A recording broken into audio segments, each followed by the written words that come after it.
Buenas noches, bienvenidos a Punto de Vista, el programa de entrevistas de 8 Televisión, en el que cada jueves entrevistamos a una personalidad del ámbito político, del ámbito económico de la provincia de Cádiz, para analizar el presente, repasar también el pasado y también ver cuál es el futuro que se nos viene en la provincia de Cádiz. Hoy tenemos con nosotros a la portavoz adjunta de Izquierda Unida en el Parlamento de Andalucía, la gaditana Inmaculada Nieto. Señora Nieto, muy buenas noches. Buenas noches. Muchas gracias por aceptar la invitación de 8 A Televisión. ustedes. Y le quería preguntar cómo se construye una provincia de Cádiz que tenga más desarrollo que la que tiene actualmente, ahora que estamos en la semana en la que se ha conmemorado el Día de la Provincia.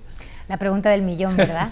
Además, una provincia como la nuestra, que parece la suma heterogénea de territorios que entre ellos han tenido una evolución muy diferenciada. Pero sí que hay puntos de conexión, entendemos desde Izquierda Unida. Algunos que nos conectan con el resto de las provincias andaluzas, porque padecemos en buena medida problemas que son similares, y luego algunos problemas que nos conectan, como decía, entre las distintas comarcas y que también son un poco transversales. Y sí entendemos que puede haber un trabajo conjunto para salir de la situación que tenemos, porque precisamente esa disparidad también nos proporciona oportunidades de diversificar nuestro tejido productivo, que en otros territorios no están tan claros. Y aquí prácticamente a todos los sectores a los que quisiéramos apostar encontramos un yacimiento importante de empleo. Pues tenemos posibilidades en el ámbito industrial, la tenemos en el sector turístico, la tenemos en la industria agroalimentaria, en el sector primario, es decir que probablemente con un desarrollo armonizado y priorizando las actividades a las que los poderes públicos debieran de poner mayor atención, sí que saldríamos de una situación que en el caso de la provincia de Cádiz no le podemos achacar a la crisis, porque ya cuando empezó esta crisis en nuestra tierra llovía sobre mojado, ya teníamos unos índices de desempleo más elevados que otras zonas y ya teníamos algunos de los problemas que ahora son tan dramáticos, ya los vivíamos en cierta medida. Esa diversidad de la provincia de Cádiz dificulta un poco la cohesión de la que se hablaba esta semana. El lunes, el Día de la Provincia, se hablaba mucho de la necesidad de la cohesión de la provincia. Esa diversidad, tenemos características muy diferentes en pocos kilómetros. ¿Dificulta el mensaje, dificulta la labor que deben hacer las instituciones a la hora de integrar todo en un mismo proyecto? Creo que no. En realidad lo que tenemos es una riqueza. Esa suma de singularidades, como decía antes, nos coloca ante oportunidades que en otros territorios no tienen. Y aunque es cierto que para que el desarrollo fuese armónico habría que respetar esa singularidad, hay un eje en el que los poderes públicos no han prestado excesiva atención y que ha atomizado aún más nuestra provincia, que es nuestra desvertebración en materia de infraestructura. Es difícil moverse por dentro de la provincia y a eso se ha prestado escasa atención.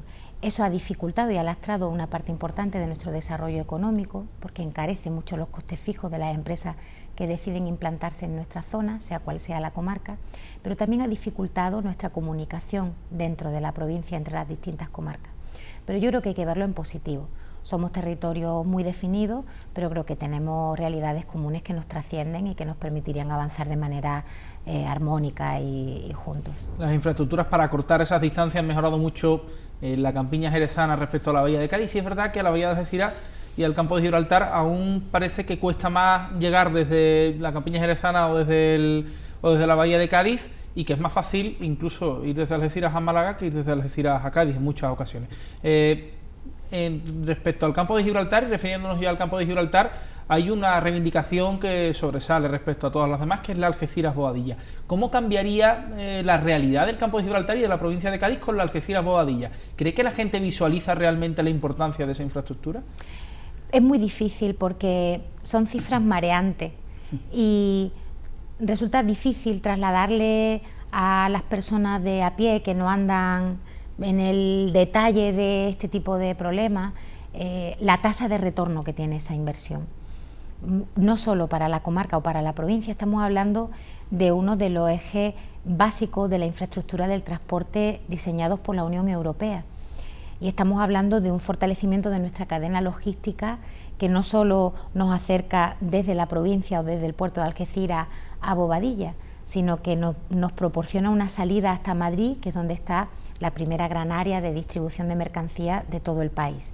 que está en Coslada, y la segunda, que es Plaza, que está en Zaragoza. Es decir, nos abre un abaratamiento de los costes fijos de los que hablábamos antes y la capacidad de atraer un tejido empresarial auxiliar al calor de ese movimiento de mercancía. Por tanto, la cantidad de empleo que podría generar y de movimiento económico que podría traer aparejado ese fortalecimiento de la logística tendría riqueza. No cabe duda que para la comarca del Campo de Gibraltar, para las posibilidades del puerto de Algeciras, pero también redundaría en una mejora de las condiciones en las que compiten empresas que se encuentran en su entorno incluso amplio. También mejoraría las condiciones de seguridad de la Nacional Cuarta, a la que se deriva mucho del tráfico pesado que sale del puerto de Algeciras, 600.000 camiones el año pasado. Estaríamos mejorando en costes medioambientales. Es decir, es una obra que es complicado de explicar la tasa de retorno que tiene, es mucho más que una infraestructura ferroviaria, es una obra de interés estatal. Lamentablemente el gobierno del Partido Popular no se la está tomando así, a pesar de los requerimientos de la Unión Europea y de los reglamentos que tiene la obligación legal de cumplir. Pero desde Izquierda Unida pensamos que hay que perseverar en esa reivindicación, que habrá que buscar nuevos argumentos para que calen en la población, para que sea una exigencia de primer nivel, pero está claro que nuestra provincia cambiaría, y de qué modo, con una infraestructura de ese calado.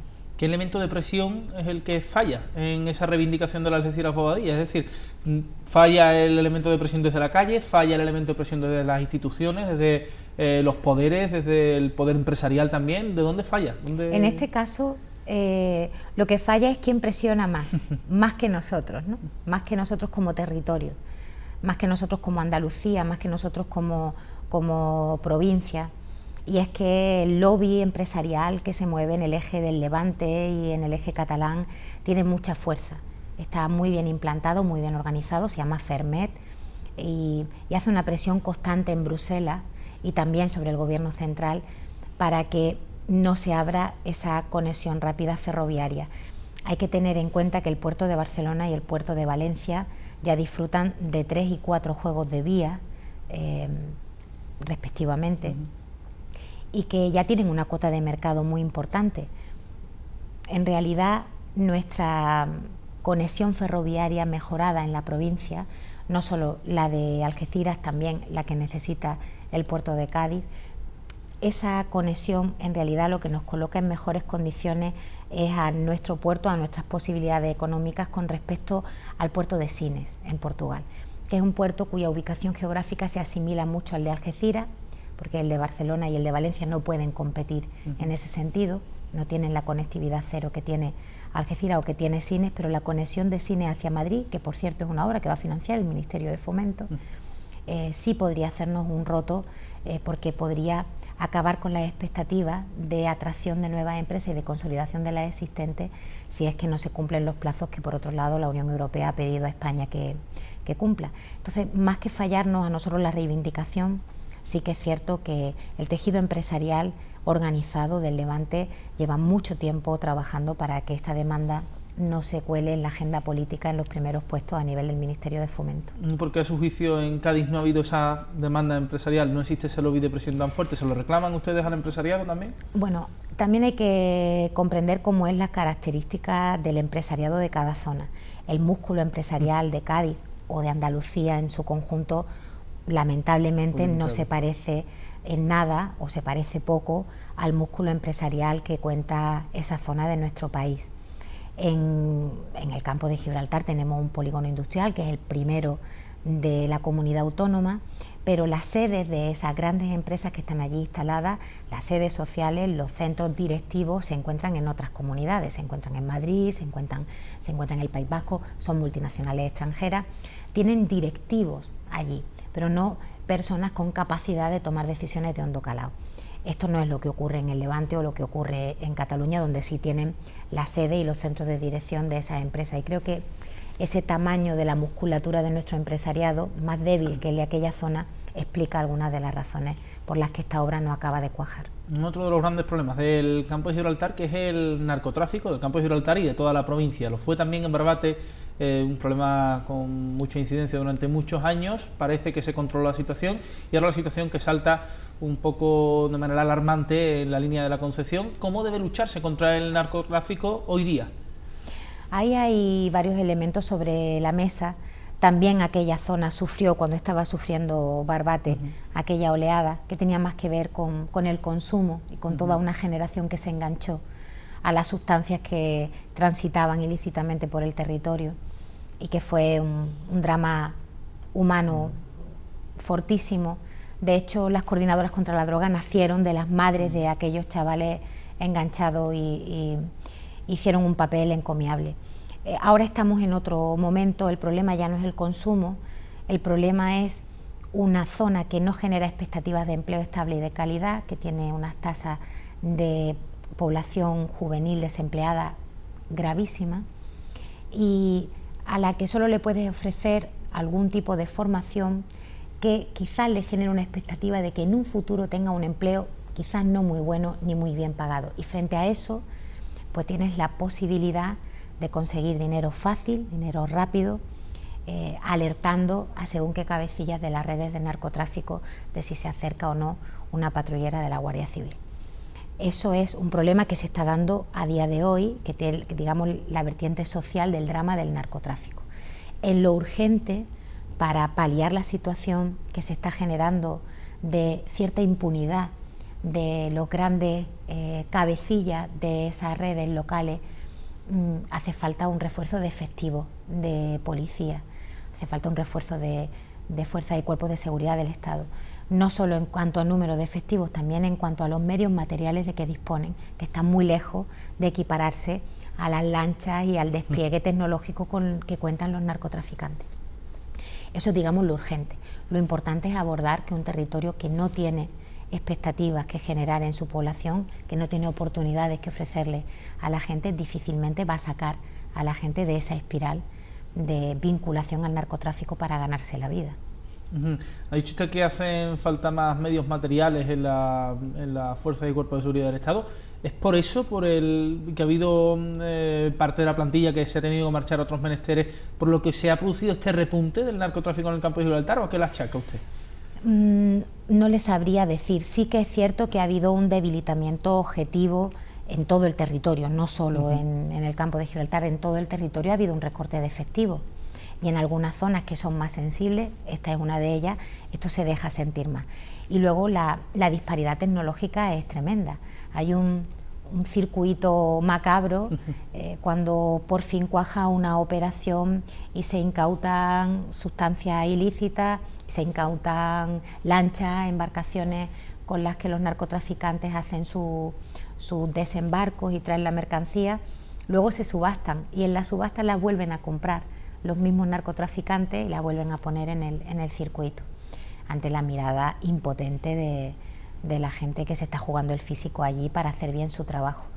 Este repunte de la impunidad yo creo que tiene mucho que ver con esa retirada de efectivos, con ese debilitamiento de la presencia policial y de lo mal pertrechada que el Estado está consintiendo que estén. Y es algo muy urgente que hay que poner sobre la mesa. ¿La legalización de las drogas ayudaría a acabar con este problema o cree que no tiene nada que ver, que es un debate completamente aparte? Bueno, si hablamos del hachís, su legalización lo sacaría de los ilícitos penales, ya no sería narcotráfico, pero estamos hablando de narcotráfico de todo tipo de sustancias, y estamos hablando al final de un problema de frontera. Y el campo de Gibraltar tiene una de sus fortalezas precisamente en ser una puerta hacia África o hacia Europa, según miremos. Tiene también esa fortaleza de ese mestizaje tan particular con Gibraltar, pero luego esto tiene una una sombra, que es que precisamente también expone al territorio a problemas que en otros sitios apenas se conocen, ¿no? Le ves la cara más dramática a la inmigración, tienes el problema del narcotráfico. Por tanto, de todas maneras, y en cualquiera de los escenarios de legalización de sustancias o no, en cualquiera de los casos, en el campo de Gibraltar siempre va a hacer falta una dotación adicional de policía, que en este momento no hay y que se nota. Refiriéndonos a la cara más dramática de la inmigración, que usted la ha citado ahora mismo, ¿es el nuevo CIE de Algeciras, el que ha proyectado el gobierno, que fue allí el ministro Zoido a anunciarlo, la solución? ¿Los CIE son solución para intentar acoger a los inmigrantes que llegan de alguna manera ante esas avalanchas que llegan a Algeciras, a Tarifa? Es que un CIE no es un centro de acogida. Un CIE es un centro de internamiento de extranjeros, en el que están encerrados en virtud de la aplicación de la ley de extranjería, a pesar de ser personas que no hayan cometido ningún delito. Es decir, en nuestro país solo se puede aplicar la privación de libertad a una persona que haya cometido un delito. Por no llevar documentación, lo que tienes es una sanción administrativa, no un delito que te conlleva a la cárcel. Por tanto, los centros de internamiento de extranjeros en ningún caso pueden ser una solución, porque hay un despropósito jurídico en nuestro país, que es encerrar a personas que no han cometido delitos. Que además, como no lo han cometido, cuando pasan los 60 días que establece la ley, son puestos en libertad. Si no ha habido capacidad de retornarles a sus países porque no haya ningún acuerdo con ellos, estas personas salen a la calle, como es normal, porque no han cometido delito alguno. Los centros de internamiento de extranjeros son un anacronismo, no sirven para situar el problema en el justo término que tiene, y que no es que haya una serie de personas que vienen o una serie de personas que pasan, porque fundamentalmente pasan por nuestro territorio, van camino de otras zonas. El problema es qué modelo de sociedad queremos construir, que al mismo tiempo que sabe que tiene menos personas jóvenes de las que necesita para mantener unos equilibrios, rechaza la incorporación de personas que vienen de países terceros. En una sociedad que además no ve con malos ojos que su país intervenga en operaciones militares en territorios que acaban destrozados y expulsando población que acaba de alguna manera también llamando a las puertas de tu país para buscar una vida mejor. Por tanto, vivimos en una, que es verdad que es que la vida discurre a través de paradojas, ¿no? Pero no, ni el CIE que está proyectado en Algeciras es una solución, es una vergüenza el que está abierto en una instalación que está en unas condiciones en las que no debiera haber personas retenidas ni personas trabajando, en un edificio inseguro, antiguo, ajado. Uno nuevo, por mucho que lo pintara Zoido como un spa, tampoco es la solución, porque en un país que se quiera llamar a sí mismo democrático, una persona que no ha cometido delito no puede ser retenida a la fuerza ni privada de libertad. ¿Cuál es ese modelo por el que usted abogaría para acoger inmigrantes, para tratar el drama de la inmigración? ¿Y qué haría usted con los inmigrantes que llegan? Hay dos líneas de trabajo que no descubro nada yo si las planteo. Por un lado está la intervención en los países de origen. A nadie le suele gustar salir de su país, hacer un viaje azaroso en el que se juega el físico de miles de kilómetros, especialmente si son mujeres. Las condiciones por las que pasan durante el viaje son tremendas. Nadie hace este viaje por gusto. Por tanto, la primera intervención, la urgente, la inmediata, es en los países de origen, para que las personas que viven en ellos puedan ganarse la vida en ellos y puedan dar un futuro a su familia en ellos. Y la segunda es una revisión profunda de la manera en la que se puede entrar en nuestros países y en la que se puede trabajar en nuestros países. Las estadísticas tuercen el pulso a cualquiera que quiera dar un discurso xenófobo. Las personas que han trabajado en países, bueno, España es un país que ha tenido 2 millones de compatriotas en el extranjero trabajando, generando riqueza en países terceros y retornando el dinero que en España sus familias no podían conseguir. Por tanto, es un mito falaz e interesado que el movimiento de las personas se puede controlar. No se puede. Las personas se han movido a lo largo de la historia siempre, y la única manera de poderlo hacer de una manera provechosa para esas personas y para la sociedad que los acoge es eliminando las trabas que hacen que sintamos recelos entre nosotros. Hay que intervenir en sus países para que se puedan quedar, y quienes quieran marchar tienen derecho a hacerlo. Yo tengo una hija, si yo no tuviera para darle de comer, ya le digo yo a usted que no habría muro que me pusieran que yo no intentara salvar para que mi hija tuviese un futuro. Yo creo que eso lo tenemos que pensar todos antes de dar un paso o una opinión sobre qué hay que hacer con la inmigración. Citaba antes que el campo de Gibraltar es puerta de entrada del continente africano y que también tenía una relación muy especial con Gibraltar, precisamente sobre esa relación, sobre el Brexit, la salida del Reino Unido de la Unión Europea. Le quería preguntar cómo debe abordarse el Brexit, qué solución hay que buscar, porque es verdad que Gobierno y Junta están diciendo que sí, que hay que ir trabajando, pero no tiene medidas concretas, no se han visto medidas concretas para ese problema que viene y al final va a terminar llegando, y no podremos hablar de falta de tiempo, sí de falta de previsión. La verdad es que desde Izquierda Unida estamos un poco desconcertados, porque ha habido un desembarco en los últimos meses de personas significadas, tanto del Gobierno central, ha estado el ministro Dastis, ha estado la presidenta de la Junta de Andalucía, Susana Díaz, todos los delegados territoriales de la provincia de Cádiz. Ha habido una presencia importante de personalidades que tienen en su mano tomar decisiones, pero como bien dice usted, decisiones de momento no se han tomado, y las pocas que se han tomado son preocupantes. Hace apenas 4 días se votaba una resolución en el Parlamento Europeo. El Parlamento Europeo hace un seguimiento de la negociación que las autoridades de la Unión mantienen con las autoridades británicas para ver cómo se hace el divorcio tranquilo, ¿no?, del Reino Unido en la Unión Europea. Y a esa resolución, a petición del Grupo Transfronterizo, que es una entidad que aglutina a empresarios y sindicatos de ambos lados de la verja, llevaba nuestro grupo parlamentario europeo una enmienda en la que se pedía que en todo el proceso de negociación que queda y en el periodo transitorio que parece que se va a aplicar, se tuviese en cuenta la protección debida a los trabajadores transfronterizos y a las trabajadoras, a todas las personas que diariamente por miles atraviesan la verja para ir a su puesto de trabajo. El Partido Popular, Ciudadanos y el Partido Socialista votaron en contra. Lo rocambolesco fue que los laboristas ingleses votaron a favor.